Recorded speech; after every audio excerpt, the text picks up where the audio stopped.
નમસ્કાર, પ્રણામ મિત્રો. જય માતાજી, જય શ્રી કૃષ્ણ. આજની આ કહાનીનો ભાવાર્થ સમજવા જેવો છે, તો નમ્ર વિનંતી છે કે આ કહાની પૂરેપૂરી સાંભળશો અને કોમેન્ટમાં જય માતાજી તો લખવું જ પડશે. તો ચાલો શરૂ કરીએ આજની કહાની. મોરબી પાસે એક ગામ હતું. ત્યાં એક ગરીબ ખેડૂત પરિવાર રહેતો હતો. ગામમાં તેનું ઘર તેને લીમડાના, કપાસના એરડા અને સાઠના લાકડાની બનાવેલું હતું.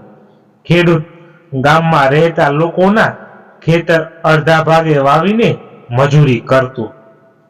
ખેતરનો વિસ્તાર એવો હતો જ્યાં ઘણું ખરું સમતલ જમીન તો અમુક પહાડી ડુંગરો વાળા વિસ્તારો હતા, જેથી વાઘ, વરુ કે દીપડો જેવા જંગલી પ્રાણીઓ ક્યારેક આવી જતા હતા. પણ ખેડૂતને એની બહુ બીક નહોતી લાગતી, કારણ કે એ આ બધાથી ટેવાઈ ગયો હતો. ખેડૂત મજબૂત, સાહસી, ઈમાનદાર અને દયાળુ હતો. તેના પરિવારમાં તે અને તેની પત્ની અને એક દીકરો હતો. દીકરો શ્રેય 7મા ધોરણમાં પાસ થઈને 8મા ધોરણમાં આવ્યો હતો. ઉનાળાનું વેકેશન પૂરું થવા આવ્યું હતું. દીકરાને ખેડૂત અમુક વાર ખેતરમાં લઈ જતો, જેથી દીકરાને ખેતરમાં કામની સમજ પડે. એક દિવસ ખેડૂતે વિચાર્યું કે મારે ખેતરના કામમાં આજે મારા દીકરાની થોડી જરૂર પડશે. તો દીકરાને ખેતરમાં લઈ ગયો અને કહ્યું કે શ્રેય બેટા, મારે તારા કામની આજે જરૂર છે, તો તું મને મદદ કરજે અને થાક લાગે તો તું આ આંબાના ઝાડ નીચે બેસીને આરામ કરજે. દીકરાએ જવાબ આપી કહ્યું, હા બાપુજી, હું તમને મદદ કરીશ. દીકરો અને ખેડૂત બંને કામે લાગ્યા. કામ કરતા કરતા દીકરાને થાક લાગ્યો. દીકરો આંબાના ઝાડ નીચે જઈ બેઠો આરામ કરતો હતો. આરામ કરતાની સાથે જ દીકરો સૂઈ ગયો. થોડી વારમાં ત્યાં એક દીપડો આવી ગયો. ખેડૂત કામ કરતો હતો ત્યારે તેને એક અવાજ આવ્યો અને તેને લાગ્યું જરૂર કોઈ જંગલી પ્રાણી આવી ચડ્યું છે. ખેડૂતે જોયું તો દીપડો આંબાની નજીક હતો. ખેડૂત લાકડી લઈને દોડીને કૂદકો મારીને દીકરાને ઊંચકી દીપડાથી દૂર ફેંકી દીધો. તેથી શ્રેય ઝબકીને જાગી ગયો. જોયું તો પપ્પા દીપડાનો સામનો કરતા હતા. આ ઘટના એને જોઈ અને તેના પપ્પા કઈ રીતે દીપડાનો સામનો કરતા હતા તેને જોયું. એટલામાં દીપડો કૂદકો મારીને પપ્પાની ઉપર ચડી બેઠો. તો દીકરાએ તરત જ પપ્પાની જેમ દીપડાનો સામનો કર્યો. તો દીપડો પપ્પાને છોડી ભાગી ગયો અને તેના પપ્પા બચી ગયા. પિતાએ શ્રેયને શાબાશી આપીને તેનો બરડો થપથપાવ્યો. આ બધી વાત ખેડૂતે તેની પત્નીને કહી સંભળાવી. તેથી પત્નીએ પોતાના દીકરા શ્રેય પર ગર્વ થવા લાગ્યો. બીજા દિવસેથી સ્કૂલ ચાલુ થઈ ગઈ હતી. સ્કૂલમાં બધા વિદ્યાર્થીઓ આવવા લાગ્યા. ટીચર બધા વિદ્યાર્થીઓને જણાવ્યું કે 2 દિવસ પછી સોમવારથી બધા જ વિદ્યાર્થીઓ ગણવેશ પહેરીને ફરજિયાત આવવું રહેશે. તો શ્રેય સિવાયના બધા વિદ્યાર્થીઓએ ટીચરને જવાબ આપ્યો, હા ટીચર, અમે ગણવેશ પહેરીને આવીશું. આ બધા વિદ્યાર્થીઓ જે સ્કૂલ ચાલુ થયાના પહેલા જ નવો ગણવેશ દુકાનેથી ખરીદી લીધો હતો, પણ શ્રેય પાસે ન હતો. તેથી શ્રેયે તેના પપ્પાને વાત કરી કે એને ગણવેશ જોઈએ છે. પપ્પાએ દીકરાને જવાબ આપ્યો કે અત્યારે તેમની પાસે પૈસા નથી, તો ટીચરને કહેજે કે આપણા એરંડાનો પાક આવતા અઠવાડિયામાં વેચી પાસે એમાંથી જ પૈસા આવે તેમાંથી તને હું ગણવેશ લઈ આપીશ. બીજા દિવસે શ્રેય ટીચર પાસે ગયો અને પપ્પાએ કહેલી બધી વાત ટીચરને કરી. તો ટીચરે એને ખખડાવ્યો હતો. તો ઘરે જઈને શ્રેયે રડતા રડતા પપ્પાને બધી વાત કરી. ખેડૂત એટલો ગરીબ હતો કે ગામના લોકો કે કોઈને તેને મદદ નહોતું કરતું. પપ્પાએ શ્રેયને આશ્વાસન આપતા કહ્યું કે બેટા ચાલ, હું આપણા શેઠ ખેતરના માલિકને કહું કે એરંડા વેચી નાખીએ, જેથી આપણા ઘરના ખર્ચા પૂરા થાય અને તારો ગણવેશ પણ આવે. જેથી ખેડૂતે શેઠને ફોન પર વાત કરી કે શેઠ, મારે પૈસાની જરૂર છે, તો આપણા એરંડા વેચી નાખીએ તો એ પૈસા મારા કામમાં આવી જાય. તો શેઠે એવો જવાબ ખેડૂતને આપ્યો કે અત્યારે હું મારા ધંધા અર્થે બહાર ગામ ગુજરાત બહાર છું, તેથી મારે આવતા 10 દિવસ જેવું લાગશે, તે પછી જ બધું થશે. ખેડૂતે કહ્યું સારું શેઠ. હવે ખેડૂત મૂંઝવણમાં મુકાઈ ગયો. સારું, હવે શું કરીશું? દીકરો સ્કૂલે ગયો અને ખેડૂત ગામના અમુક લોકો પાસે ઉછીના પૈસા લેવા ગયો, પણ તેને કોઈએ પણ પૈસા ન આપ્યા. ખેડૂત નિરાશ થઈને ગામની બહાર હાઈવે પાસે આવેલ ડુંગર પર બેઠો હતો. સાંજનો સમય હતો. દીકરો સ્કૂલથી ઘરે આવ્યો અને પપ્પાને શોધતો હતો. વાસણ ધોતી મમ્મીએ પૂછ્યું કે પપ્પા ક્યાં છે? મમ્મીએ જવાબ આપ્યો કે તારા પપ્પા શેઠને વાત કરી હતી, પણ એ તો બહાર ગામ ગયા છે, તો હાલ શેઠ નહીં આવે એટલે તારા પપ્પા ગામમાંથી કોઈની પાસે ઉછીના પૈસા લઈને આવશે, પછી તેને ગણવેશ લઈ આપશે. દીકરાએ પપ્પા આવે એની રાહ જોઈ, પણ પપ્પા ના આવ્યા. તેથી તે ગામમાં ગયો તો ના મળ્યા. પછી તેને એક ભાઈને પૂછ્યું કે તમે મારા પપ્પાને જોયા છે? તો તેમણે કહ્યું કે તારા પપ્પા ગામના બધા લોકો પાસે ઉછીના પૈસા માંગતા હતા, પણ કોઈએ એમને ના આપ્યા. પછી એ હાઈવે પર ડુંગરા પર જઈને બેઠેલા હતા, એ મેં જોયા. તો દીકરો ફટાફટ હાઈવે પર ગયો તો એના પપ્પા ડુંગરા પર બેઠા હતા. પપ્પાનો નિરાશ ચહેરો જોઈ શ્રેય તેમને કંઈ ના બોલ્યો, બસ પાસે જઈને બેસી ગયો. પિતાએ શ્રેયને ખોળામાં લીધો તો એ રડી પડ્યો અને કહેવા લાગ્યો કે પપ્પા, હું જ્યાં સુધી આપણી પાસે પૈસા નહીં આવે ત્યાં સુધી હું સ્કૂલમાં નહીં જાઉં, જેથી તમારે તકલીફ ના ઉઠાવવી પડે. પિતાએ કહ્યું ના દીકરા, હું ગમે તે કરીને તને ગણવેશ જલ્દીથી લઈ આપીશ, એવું આશ્વાસન દીકરાને આપ્યું. ડુંગરા પર બેઠા બેઠા દીકરો હાઈવે પર આવતા વાહનોને જોતો હતો. હાઈવે પર આવતા વાહનોને હાઈવે સાંકડો અને ખૂબ જ ખાડા ખૈયા વાળો હોવાથી આવતા જતા વાહનોને ખૂબ જ તકલીફો પડતી હતી. તો દીકરાએ પિતાને સવાલ કર્યો કે પપ્પા, આ હાઈવે સરકાર નવો કેમ નથી બનાવતી? જુઓ તો કેટલો ખરાબ અને સેંકડો છે. તો પિતાએ જવાબ આપ્યો બેટા, આ રસ્તો 1 મહિના પહેલા જ સરકારે બનાવ્યો હતો, પણ મોરબી શહેરની આસપાસ આવેલ સિરામિક ટાઇલ્સની ફેક્ટરીમાં વપરાતા માલની હેરફેર માટે ભારે વજનદાર ટ્રકોની અવરજવરને કારણે આ રોડ તૂટી ગયો છે. તેથી સરકાર પણ શું કરે? આ વાત કરતા હતા એમાં જ એક અમદાવાદથી લક્ઝરી બસ ફૂલ ઝડપથી આવી અને મોટા ખાડામાં ટાયર આવી જવાથી બસ પલટી ખાઈ ગઈ. તેના લીધે બસમાં બેઠેલા લોકોને ઈજાઓ થઈ હતી. પિતા અને શ્રેય લક્ઝરી બસ પાસે ગયા અને બધા બહાર કાઢ્યા. સદભાગ્યનું મોત થયું ન હતું, પરંતુ એક ભાઈ જેમને ગંભીર ઈજાઓ થઈ હતી, તેમને માથાના અને પગના ભાગે ઈજાઓ થઈ હતી. એ ભાઈ સાથે એમના પરિવારનું કોઈ સભ્ય ન હતું. 108 ને ફોન કર્યો, પણ ગામ મોરબીથી દૂર હતું, તેથી તેને આવતા બહુ વાર લાગે એવું હતું. બીજું કોઈ તેને લઈ જવા તૈયાર ન હતું. ખેડૂતે જોયું કે એ ભાઈને પાકીટમાં ઘણા પૈસા પડ્યા હતા, તો ખેડૂત દોડતો ઘરે ગયો અને તેનું બળદગાડું ઝડપથી લઈ આવ્યો અને પેલા ભાઈને ગામડા બેસાડીને મોરબી શહેર તરફ લઈ ગયો. મોરબીમાં માનસી હોસ્પિટલ દાખલ કર્યો. ડોક્ટરે પૈસા માંગ્યા અને ભાઈની ડિટેલ માંગી. ખેડૂતે કહ્યું, ભાઈનો એક્સિડન્ટ મારા ગામ નજીક થયો છે. ભાઈ કોણ છે એની મને ખબર નથી, પણ તમે એની સારવાર ચાલુ કરી દો, પૈસા તમને હું આપી દઉં છું. ખેડૂત ભાઈના ખિસ્સામાંથી પૈસા કાઢ્યા તો 50,000 નીકળ્યા. ખેડૂતને થયું કે હાસ, આ ભાઈની સારવાર તો થઈ જશે. તો ખેડૂતે ભાઈને સાજો કરવાની જવાબદારી ઉપાડી લીધી અને ડોક્ટરને 10,000 પૈસા આપી દીધા. ભાઈના ઘર લોકો સાથે સંપર્ક કરવાનો પ્રયત્ન કર્યો, પણ ના થઈ શક્યો.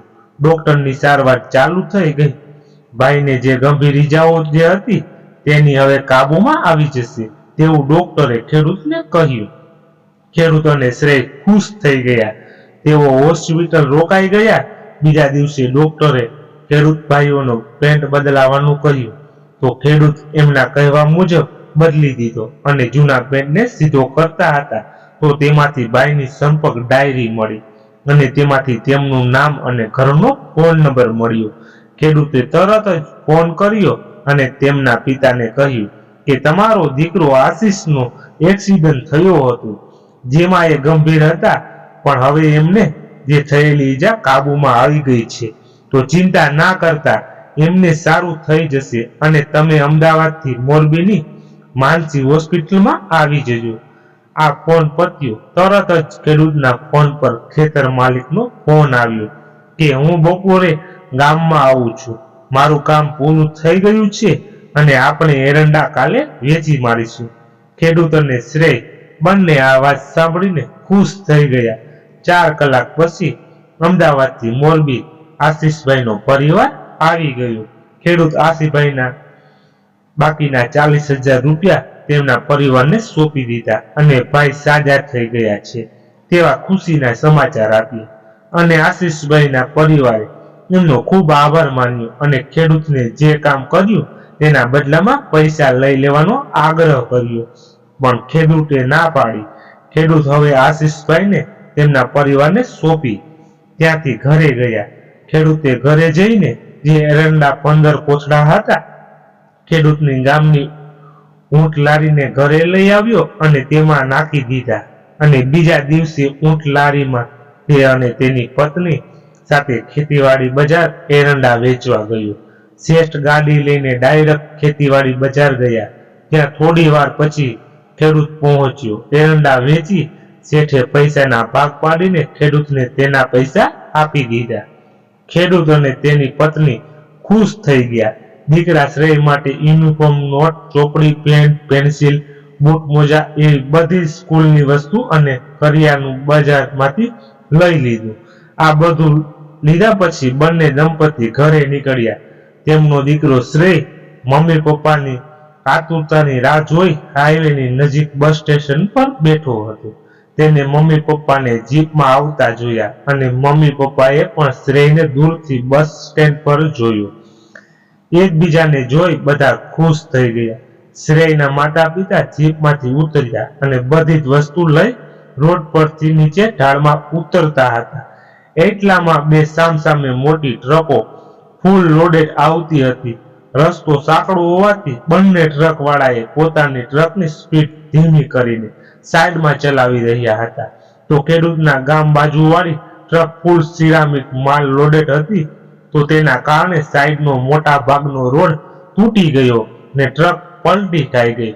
આખી ટ્રક શ્રેયના માતા પિતા પર પડી તો બંને દંપતી તરત જ મરી ગયા. શ્રેયની ખુશી અચાનક જ 1 સેકન્ડમાં છીનવાઈ ગઈ. તેને કોઈ ભયાનક સપનું જોયું હોય એવું લાગ્યું, પણ આ તો ખરેખર હકીકત જ છે. તેનું ભાન થયું તો તે જોર જોરથી બૂમો પાડીને રડવા લાગ્યો. બેભાન થઈ ગયો. ગામના લોકોએ પોલીસને જાણ કરી અને પોલીસ તપાસ થઈ ગયા પછી જાણવા મળ્યું કે આમાં ટ્રક માલ લોડેડ હતી, જેના કારણે રોડ તૂટી ગયો અને ખેડૂત તેની પત્નીના મોત થયા. થોડા સમય પછી શ્રેય ભાનમાં આવ્યો. ગામના લોકોએ બંને લાશોને સ્મશાને લઈ જવા માટે તૈયારી કરી આપી.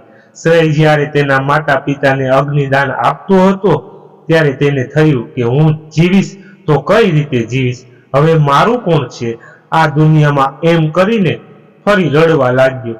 ગામના સરપંચ અને ખેતર માલિક શેઠે થોડાક પૈસા આપી આશ્વાસન આપતા કહ્યું, અને અમે બધા જરૂરી તારી કંઈક મદદ કરીશું, તું ચિંતા ના કરીશ.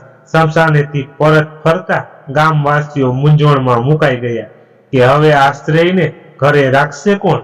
કોઈ તૈયાર ન થયું, ના સરપંચ, ના શેઠ કે ના કોઈ ગામના લોકો. બધા પોતપોતાના કામે લાગી ગયા. શ્રેયને ખબર પડી ગઈ કે આ લોકો તો ખાલી મતલબી છે, ખાલી બોલે એટલું જ, બાકી જરૂર પડે એટલે એક પણ ના ઉભો રહે. શ્રેય હિંમત હારી નહીં. તે જાતે જ રાંધવા લાગ્યો. જે તેને પહેલા મમ્મી બીમાર પડતી તો પપ્પા જાતે ખાવાનું બનાવતા અને એને શીખવાડતા તે યાદ હતું. આમાં જ એને કપડાં ધોતા અને વાસણ ધોતા આવડી ગયા. શ્રેયની પાસે પપ્પાના ખિસ્સામાંથી નીકળેલ 5,000 અને ગામવાળાએ આપેલા 2,000, બીજા એમ કરીને 7,000 જ હતા. એ જ્યારે પણ સ્કૂલમાં જતો ત્યારે તેના મમ્મી પપ્પાની યાદમાં ખોવાઈ જતો. ટીચરનું ઘણી બધી વાર કહેવા છતાં તે આ ભૂલી શકતો ન હતો. તેથી ભણવામાં ધ્યાન નહોતું આપતું કે નહોતો લેસન કરતો. સ્કૂલથી ઘરે જવા નીકળે તે વખતે તે બસ સ્ટેશન પર બેસી રહેતો અને તેના માતા પિતાને યાદ કરીને રડતો હતો. આવું ઘણો સમય ચાલ્યું. ભણવામાં રસ ના પડતો હોવાથી તે સ્કૂલે જતો ન હતો.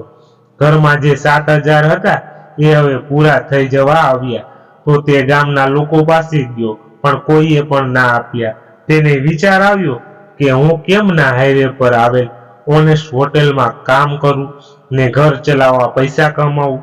હોટેલના શેઠને એને વાત કરી તો શેઠે કીધું કે તું હજી નાનો છે, તને નોકરી ના રખાય. શ્રેયે કહ્યું, મારું આ દુનિયામાં કોઈ નથી રહ્યું, હવે મને કોણ જીવાડશે. હોટેલના શેઠને તેના પર દયા આવી અને કહ્યું, તું અહીંયા કામ કર, અહીં જ ખાજે પીજે, પણ જો કોઈ તને પૂછે કે તું અહીં કામ કરે છે તો ના પાડજે. એમ કરીને શ્રેયને તેને રાખી લીધો. શ્રેય હોટલ જવા લાગ્યો, ત્યાં કામ કરવા લાગ્યો. પણ શ્રેય જ્યારે પણ હાઈવે રોડ પર કોઈ ખાડો દેખી જાય તો તે એ ખાડો પૂરવા જતો રહેતો. આજુબાજુના પથરા અને માટી લઈને એને પૂરી દેતો. આ વસ્તુ વારવાર બનતી હતી. તો હોટલના શેઠે કહ્યું, ભાઈ તું કાલથી હોટલમાં ના આવતો, તારે ખાવું હોય તો મફતમાં ખાઈ લેજે, પણ નોકરી ના આવતો. શ્રેયને એવી લત લાગી ગઈ કે હવે જો રોડ પર ખાડો પડશે તો એ કોઈ પણ ભોગે એ પૂરી દેશે, જેથી બીજા કોઈના સંતાનને તેના માતા પિતા ગુમાવવાનો વારો ન આવે. આ માટે તેને કોદાળી, પાવડો, ત્રિકમ અને તગારું તૈયાર કરી રાખ્યા હતા. તેના ગામને આવરી લેતો 1 કિલોમીટરનો હાઈવે રોડ, જેમાં ખાડા પડે તો જાતે પૂરી દેવાના, તેવું તેને મનોમન લક્ષ્ય નક્કી કર્યું. રોજ સવારે રોડ પર ફરવા નીકળતો અને ખાડા શોધી તેને બાજુમાં આવેલા ડુંગરાને ત્રિકમથી તોડી તેના પથ્થરથી પૂરતો. ગામના લોકો આ બધું જોઈ રહેતા, પણ એ કઈ જવાબ નહોતા આપતા અને ગામ લોકો એવું માનવા લાગ્યા કે શ્રેયના મા બાપનો આત્મા અહીં રહી ગયો હશે અને એ હાઈવેને સારો રહેવા દેતા નથી, જેથી અહીં એક્સિડન્ટ થાય જ કરે છે. તેના લીધે શ્રેય ગામના લોકોથી દૂર રહેતો હતો, કોઈની પાસે જતો ન હતો. શ્રેયને પણ આ રોડના ખાડા પૂરવાનું કામ પૂરું કરવામાં ખબર નહીં કેમ એને થાક કે કંટાળો જેવું લાગતું જ નહીં. ગામવાળા એને ગાંડો થઈ ગયો છે એવું એકબીજાને કહેવા લાગ્યા. શ્રેયને હવે પહેરવા માટે કપડાં ન હતા, તો તે ગામના લોકો ફાટેલા તૂટેલા કપડાં જે ફેંકી દીધેલા હોય એ પહેરતો. આમ તે એનું એવું જીવન જીવવા લાગ્યો અને હોટેલવાળા શ્રેયને મફત ખાવા આપતા, પણ લોકોને વધેલો વેઠવાળા ખાવા આપતા તો પણ શ્રેય ખચકાતા વગર ખાઈ લેતો. હવે હોટેલવાળા ખાવાનું પતી ગયું છે તેમ કહીને શ્રેયને ખાવાનું આપવાનું ટાળતા હતા. તો શ્રેય તેમની કચરા પેટીમાંથી જો કોઈનું એઠું કે ખાધ્યા વગરનું પડીકું પડ્યું હોય તો તે ખાઈ લેતો. આમ જ એ દિવસ પસાર કરતો. એક દિવસ હાઈવેના રોડ પર ઘણા ખાડા પડ્યા હતા, તો શ્રેયે સવારથી જ ખાડા પૂરવાનું કામ ચાલુ કર્યું. બપોર થઈ, તેને ભૂખ લાગી. તે ગયો હોટેલ, પણ કંઈ જ ના મળ્યું. ના કચરા પેટીમાંથી કાંઈ ખાવાનું મળ્યું. ખૂબ ભૂખ લાગી હતી, પણ પાણી પીને ચાલતો હતો. પણ હજુ એને અડધા ઉપર ખાડા પૂરવાના બાકી હતા. હવે શ્રેયને ધીરે ધીરે ચક્કર આવવા લાગ્યા હતા. તેમ છતાં તે ખાડો પૂરતો હતો. આ બધું એક સાધુએ જોયું, જે સાધુ સોમનાથથી નારાયણ સરોવર ચાલતા જવા નીકળ્યા હતા. હવે શ્રેય ખૂબ જ થાકી ગયો હતો. તેને થોડો આરામ કર્યો અને ફરીથી ત્રિકમથી ડુંગરાને તોડવા લાગ્યો. સાધુએ તરત જ એ ત્રિકમ પોતાના હાથમાં લઈ લીધો અને જાતે જ ડુંગરાને તોડવા લાગ્યો. શ્રેયે તેમને અચાનક જોવા લાગ્યું. આ કોણ આવી ગયું? એને મદદ કરવા શ્રેયે સાધુને પૂછ્યું કે તમે કોણ છો અને તમે કેમ કામ કરવા લાગ્યા? અચાનક જ તો સાધુએ જવાબ આપ્યો કે તું જે ભૂખ્યા હોવો છતાં તું આ રોડને ખાડા પૂરે છે, એ પણ થાક્યા વગર. તારું આ કામ જોઈને મને થયું કે પહેલા ચાલ તને મદદ કરું અને પછી તને પૂછું કે તું આવું કામ કેમ કરે છે. તો શ્રેયે તેના જીવનમાં જે બનાવ બન્યો હતો એ વાત સાધુને કહી સંભળાવી અને કહ્યું કે હવે હું મારા માતા પિતાની જેમ બીજા કોઈના માતા પિતા કે સંતાન નથી ગુમાવા દેવા માંગતો.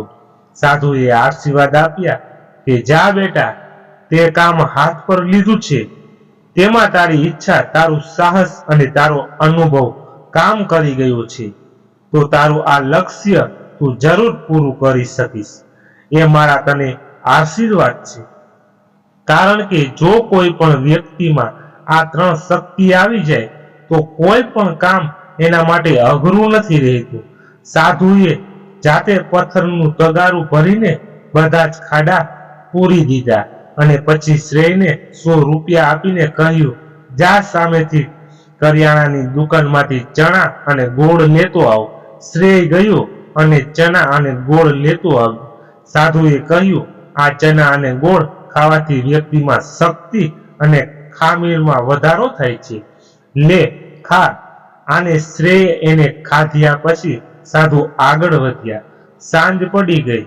શ્રેય ખૂબ જ થાક્યો હતો. તે વધેલા ચણા અને ગોળ ઘરે લઈ ગયો અને સૂઈ ગયો. બીજા દિવસે તે ફરીથી રોડ પર ગયો અને જોયું તો બીજા ખાડા તો પડી જ ગયા હતા. ફરીથી કામ ચાલુ કર્યું. આજે ભૂખ વહેલી લાગી હતી.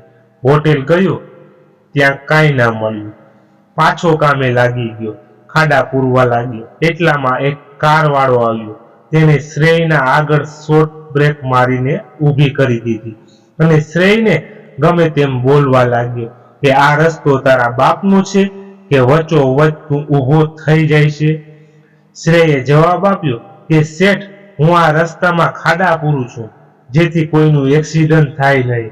કારવાળાએ તો છડો જવાબ આપીને કહ્યું કે ઠીક છે, ઠીક છે, હવે ચાલ, હવે જવા દે મને. તો શ્રેય કારવાળાના દીકરાના હાથમાં ખાવાનું પડીકું જોઈ બોલ્યો કે શેઠ, મને ખૂબ જ ભૂખ લાગી છે, મને આ પડીકું આપો ને.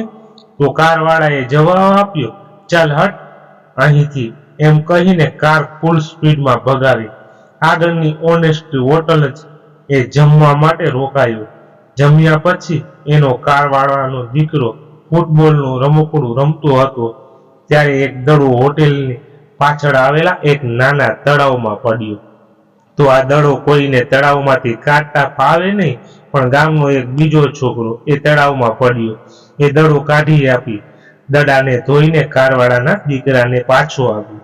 તો કારવાળાએ દીકરો ખુશ થઈ ગયો હતો. તો કારવાળાએ એ ગામના છોકરાને બોલાવી કારમાં પડેલા બધા જ પડીકા અને બિસ્કિટ તેને આપી દીધા. આ કારવાળો ભાઈ એક મોટો આર્કિટેક્ટ હતો જે ખાસ ગવર્મેન્ટ પ્રોજેક્ટમાં સર્વિસ આપતો હતો, જેથી ગવર્મેન્ટના એને ઘણી ઓળખાણ હતી. આ કારવાળો ભાઈ મહેસાણાથી આવેલો, જે તેના પરિવાર સાથે કાઠિયાવાડની મુલાકાત માટે આવ્યો હતો. હવે તે હોટલથી મોરબી અને રાજકોટ જવા નીકળ્યો હતો. અહીં હાઈવે પર શ્રેય સાધુએ આપેલા ચણા અને ગોળ ખાધો હતો અને રોડના ખાડા પૂરતો હતો. આમ ધીરે ધીરે તેની કામ કરવાની તાકાતમાં વધારો થતો જવા મળ્યો. હવે તેને થાક બહુ ઓછો લાગતો હતો. પેલા કારવાળા આટીએ કે અંજ કામથી હળવદ પાછા જવાનું થયું તો એ જ રસ્તે આવ્યો, તો એ જ રસ્તે પાછો હળવદ જવા લાગ્યો. અહીં શ્રેય તેના ગામના ડુંગરા પર આરામ કરતો હતો ત્યાં એક લૂંટારૂ ટોળકી ગુપ્તી અને ચાકુ લઈને આવી ચઢી અને આવતા જતા વાહનો વાળાને હેરાન કરતી હતી. સાંજનો સમય થયો હતો. પેલો આર્ટિકેટ કાર લઈને શ્રેયના ગામ બાજુ પાછો આવ્યો. લૂંટારૂ ટોળકી તેને લૂંટવા માટે તૈયાર હતી. આ ટોળકીથી હેરાન થયેલા લોકોએ પોલીસને ફોન કરી જણાવ્યું, પણ પોલીસ સમયસર પહોંચી ન હતી. આ આર્ટિકેટની કાર લૂંટારોએ ઊભી રખાવી અને કારમાં જે હતું એ લૂંટી લીધું અને તેના દીકરાને લઈ લીધો. પણ આર્ટિકેટ અને તેની પત્નીએ પહેરેલા દાગીના બાકી હતા. તો એ લૂંટતા એમને વાર લાગી, કારણ કે આર્ટિકેટ અને તેની પત્ની બંને બાહુ હતા. બંને જણાએ લૂંટારૂનો સામનો કરતો, જેથી લૂંટારુઓ ગુસ્સે ભરાયા અને બંનેને મારી નાખવાનું નક્કી કર્યું. લૂંટારુએ બંનેને પકડી પાડી ઘેરી લીધા અને ચાકુ અને ગુપ્તી બતાવી મારવાની ફૂલ તૈયારી બતાવી. તો આર્કિટેક્ટનો દીકરો ગભરાઈને બૂમો પાડી રડવા લાગ્યો. આ બધું શ્રેય જોઈ રહ્યો હતો. તેનાથી આ બધું સહન ન થયું. તે ઝડપથી તેની પાસે પડેલા પથ્થરના 5-6 ટુકડા લઈ ફટાફટ એક સાથે બધા લૂંટારુઓ પર ફેંક્યા. આ ટ્રીક તેના પિતા જંગલી પ્રાણીઓનો સામનો કરવા કરતા હતા. તે અજમાવી અને બધા લૂંટારુઓને આ પથ્થર એક પણ નિશાનો ચૂક્યા વગર માથાના ભાગે વાગ્યા, જેથી તે લૂંટારુઓ પોતાનું સંતુલન ગુમાવી બેઠા. તેથી આર્કિટેક્ટ, તેની પત્ની શ્રેય અને ગામવાળાઓએ સાથે મળીને લૂંટારુઓને ખૂબ માર્યા. એટલામાં પોલીસ આવી ગઈ. બધા લૂંટારુઓને પકડી લીધા અને ડબ્બામાં પૂરી લઈ ગયા. એ પછી આર્કિટેક્ટ શ્રેયને કહ્યું કે તે અમારો જીવ બચાવ્યો તે માટે તારો ખૂબ ખૂબ આભાર, અને પૂછ્યું, બેટા તું કોણ છે અને શા માટે તું આ રોડના ખાડા પૂરે છે? તો શ્રેયે તેના જીવનની પૂરી વાત કરી અને કહ્યું કે હું રોડના ખાડા એટલા માટે પૂરું છું કે મારી જેમ બીજું કોઈ સંતાન મા બાપ વિહોણું ના થઈ જાય. આ શબ્દો સાંભળી આર્કિટેક્ટ અને તેની પત્ની બંનેની આંખોમાં આંસુ આવી ગયા અને ગળું ભરાઈ ગયું. કંઈ જ બોલી ના શક્યા. આર્કિટેક્ટ નક્કી કરી લીધું કે હું શ્રેયને મારા બીજા સંતાનની જેમ મારી સાથે રાખીશ. આ માટે એને શ્રેયને વાત કરી. તો શ્રેયે કહ્યું, અંકલ, જો હું તમારી પાસે આવીશ તો આ રોડના ખાડા કોણ પૂરશે? તો આર્કિટેક્ટે હસતા હસતા જવાબ આપ્યો કે જો બેટા, હું એક આર્કિટેક્ટ છું. મારે સરકારના કામના બહુ બધા પ્રોજેક્ટ આવે છે, તો હું સરકારને વિનંતી કરીશ કે આ ગામના રોડની તકલીફ દૂર થઈ જશે. જ્યારે અહીંયા એક મજબૂત પુલ બનશે. જો અત્યારે હું હળવદ જાઉં છું કામથી, અને આજથી મારો દીકરો તારો ભાઈ છે અને તું મારો દીકરો છે.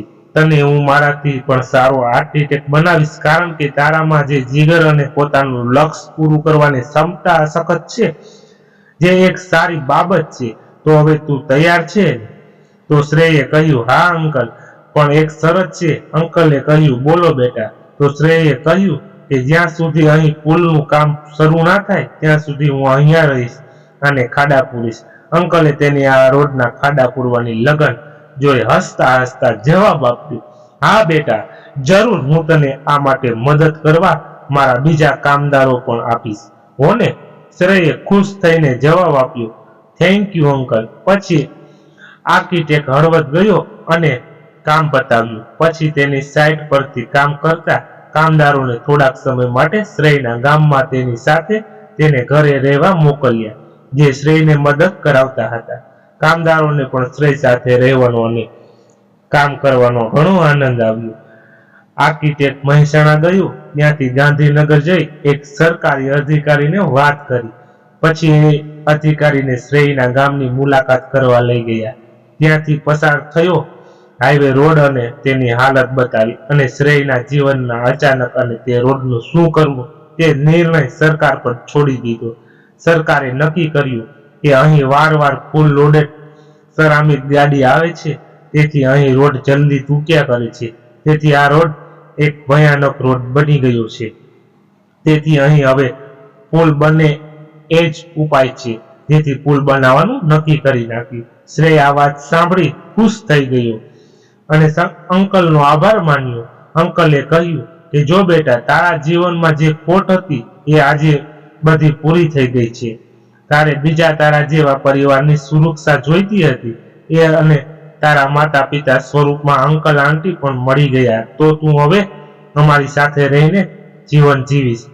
શ્રેય જલ્દીથી અંકલને ગળે લાગી ગયો અને કહ્યું, હવે તેમ જ અંકલ આંટી મારા માતા પિતા છો, મને તમારા ઘરે લઈ જાઓ. આમ આર્કિટેક્ટ શ્રેયને મહેસાણા સ્થિર ઘરે લઈ ગયો અને સ્કૂલમાં એડમિશન લઈ તેના દીકરાની સાથે સ્કૂલમાં મોકલ્યો. આ રીતે બંને જોતજોતામાં મોટા થઈ ગયા. બંને એક જ ધોરણમાં હતા, ધોરણ 10માં. આવ્યા પછી આર્કિટેક્ટના દીકરા ભવ્યને કોમર્સ બહુ પસંદ હતું, કારણ કે ગણિત એનું બહુ પાકું હતું. તેથી તેને કોમર્સ લાઈન પસંદ કરી અને આગળ જતા એ સીએ બની ગયો.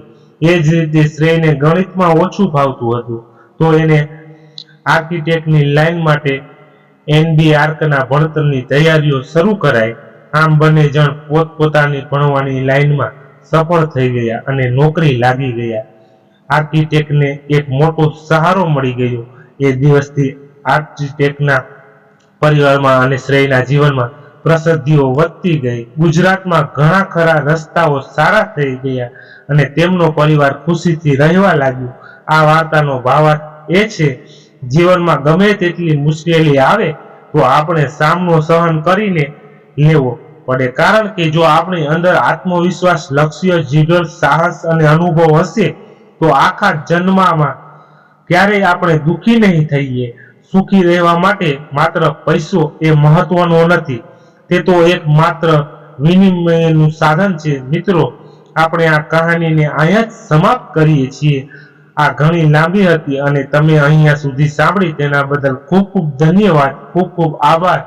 બસ આ જ રીતે અવનવી કહાનીઓ સાંભળતા રહો. તમને પસંદ આવી હોય કહાની તો એક લાઈક કરી દેજો અને તમારા ગ્રુપના તમારા મિત્રોને શેર કરી દેજો. અને ચેનલમાં નવા છો તો ચેનલને સબસ્ક્રાઇબ કરી દેજો અને કોમેન્ટ બોક્સમાં જય શ્રી કૃષ્ણ લખી નાખજો. તો ચાલો ફરી મળીએ એક નવી કહાની સાથે. ત્યાં સુધી બધા મસ્ત રહો, તંદુરસ્ત રહો. જય માતાજી, જય દ્વારકાધીશ, હર હર મહાદેવ, જય શ્રી રામ.